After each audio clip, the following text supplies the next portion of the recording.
ഓണം അടുത്തു അല്ല, ഇനിയിപ്പം നമുക്ക് ചിലപ്പോൾ വിശ്വസിക്കാൻ പറ്റും ഇനിയിപ്പോൾ 2-3 ആഴ്ച കഴിഞ്ഞാലേ ഓണം എത്തി.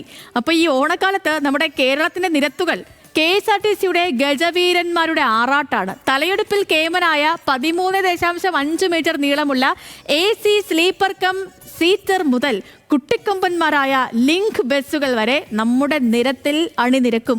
ബംഗളൂരിൽ നിന്നെത്തിയ ബസ്സുകളുടെ കാര്യക്ഷമത മന്ത്രി KB ഗണേഷ് കുമാർ നേരിട്ടെത്തി ഓടിച്ചു നോക്കി വിലയിരുത്തിയിട്ടുണ്ട്. വരാൻ പോകുന്നത് ഇതുക്കും മേലെയെന്നും മന്ത്രി പറഞ്ഞു. മുഖ്യമന്ത്രി ഈ മാസം 21-ന് ഈ ബസ്സുകളുടെ ഫ്ളാഗ് ഓഫ് കർമ്മം നിർവഹിക്കും. ചന്തു തയ്യാറാക്കിയ റിപ്പോർട്ട് കാണാം. KSRTC ആകെ മൊത്തം വൈബാണിപ്പോൾ.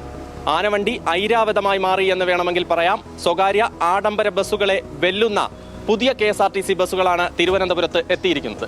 അല്പസമയത്തിനകം മന്ത്രി KB ഗണേഷ് കുമാർ പാപ്പനംകോട് ഡിപ്പോയിലെത്തി ഈ ബസ്സുകളുടെ പരിശോധന നിർവഹിക്കും. ആ പരിശോധനയ്ക്ക് ശേഷം ബസ്സുകളുടെ ബാക്കി വിശേഷങ്ങൾ പറയാം.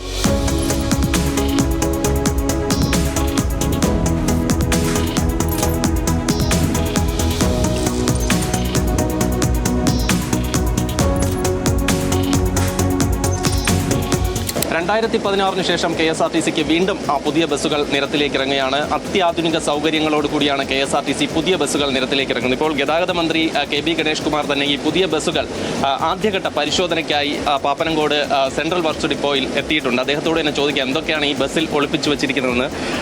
പുതിയ ബസ്സുകൾ എത്തുമെന്ന് പറഞ്ഞു, എത്തിയിരിക്കുന്നു. എന്തൊക്കെയാണ് ഈ ബസ്സിൻ്റെ പ്രത്യേകത?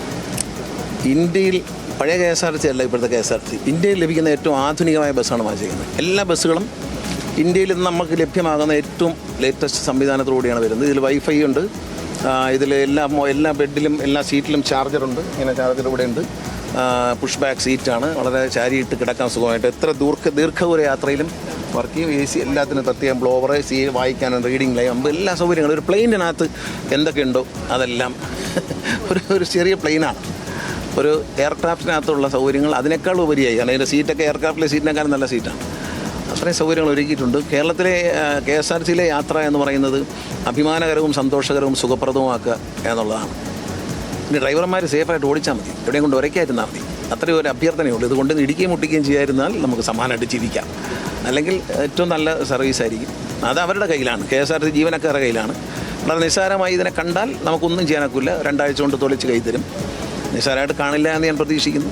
ഈ സോഷ്യൽ മീഡിയയിലൊക്കെ വലിയ ചർച്ചയാണ് പുതിയ ബസ്സുകൾ ഇറങ്ങുന്നതെന്ന് പറഞ്ഞു. പിന്നെ അത്യാകർഷകമായ നിറം, പിന്നെ ആഡംബരം, ഈ പ്രൗഢിയൊക്കെ കണ്ടിട്ട് വലിയ ചർച്ചയാണ്. ഇതിൽ നിരക്കുകളൊക്കെ ഇപ്പോൾ വ്യത്യാസമുണ്ടാകുന്ന യാത്രക്കാർക്കൊക്കെ ഒരു സംശയമുണ്ട്. അതൊക്കെ ഇല്ല, വലിയ വ്യത്യാസമൊന്നും ഉണ്ടാവില്ല. കാരണം AC സ്ലീപ്പറിനൊക്കെ നമ്മൾ നിരക്ക് നിശ്ചയിച്ചിട്ടുണ്ട്. അല്ലെ, വർധനമൊന്നും ഉണ്ടാവില്ല, വലിയ വർധനമൊന്നും ഉണ്ടാവില്ല. അങ്ങനെയൊന്നും യാത്രക്കാരെ പിഴിയാൻ ഉദ്ദേശിക്കുന്നില്ല. അല്ലാതെ തന്നെ KSRTC വിജയിക്കുക, യാത്രക്കാർ കയറിയാൽ മതി. KSRTC MD-യുടെ നമ്മോടൊപ്പം ഉണ്ട്. സാറിൻ്റെ കാലത്ത് വലിയ പരിഷ്കാരങ്ങൾ നടന്നുകൊണ്ടിരിക്കുകയാണ്. എങ്ങനെയാണ് പുതിയ ബസ്സുകൾ കൂടി ഇപ്പോൾ നിരത്തിലേക്ക് ഇറങ്ങുന്നത്? തീർച്ചയായിട്ടും പുതിയ ബസ്സുകൾ നേരത്തെ ബഹുമാനപ്പെട്ട മന്ത്രി പറഞ്ഞതുപോലെ നമ്മൾ പുതിയ ബസ്സുകൾ പല ശ്രേണികളിലുള്ളതാണ്. എല്ലാ കാറ്റഗറിയും എല്ലാ റോഡുകളെയും നമ്മൾ കൺസിഡർ ചെയ്യുകയാണ്. ആ രീതിയിലാണ് ഓരോ ബസ്സുകളും നമ്മൾ പല അതിൻ്റെ നീളമനുസരിച്ച് നമ്മൾ ചെയ്തിട്ടുള്ളത്. 8 മീറ്റർ, 9 മീറ്ററിൻ്റെ, 10.5 മീറ്ററിൻ്റെ, 13.5 മീറ്ററിൻ്റെ, 15 മീറ്ററിൻ്റെ ഒക്കെ നമ്മൾ അങ്ങനെയാണ് പ്ലാൻ ചെയ്ത് ഇപ്പോൾ വാങ്ങിയിട്ടുള്ളത്. കൂടുതൽ ബസ്സുകൾ ഉടൻ തന്നെ വരുന്നതാണ് തീർച്ചയായിട്ടും മന്ത്രിയും MD-യും ഒക്കെ സൂചിപ്പിച്ചതുപോലെ തന്നെ ബസ്സുകൾ വീണ്ടും വരുന്നുണ്ട്. വ്യത്യസ്ത രൂപത്തിലും ഭാവത്തിലുമൊക്കെയുള്ള ബസ്സുകൾ വരുന്നുണ്ട്. യാത്രക്കാർ KSRTCയിൽ കയറിയാൽ മാത്രം മതി എന്നാണ് ഇപ്പോൾ KSRTC MD-യും ഗതാഗത വകുപ്പ് മന്ത്രിയും ഒക്കെ പറയുന്നത്. ക്യാമറാമാൻ ജ്യോതിഷിനൊപ്പം ചന്തു ചന്ദ്രശേഖർ, ന്യൂസ് മലയാളം, തിരുവനന്തപുരം.